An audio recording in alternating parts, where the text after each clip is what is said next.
The worldwide digital ad spending is predicted to reach over 375 billion by 2021. Unofficial studies claim that an average person comes across 4,000 to 10,000 ads per day. Have you ever wondered how to stop these annoying ads while browsing through any website? Here's the solution: Adblock.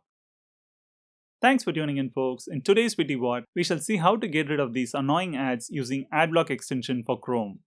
Firstly, open your Chrome browser and go to google.com. Search for Adblock. Click on the first link that says Adblock extension for Chrome.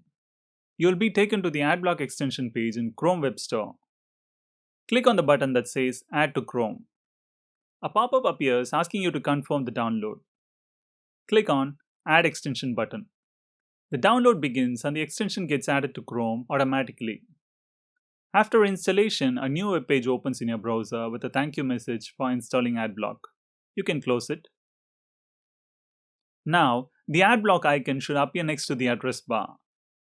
If you do not see the Adblock icon, click on Extensions and choose to pin Adblock next to the address bar. This Adblock icon will show the number of ads that are blocked in the current website.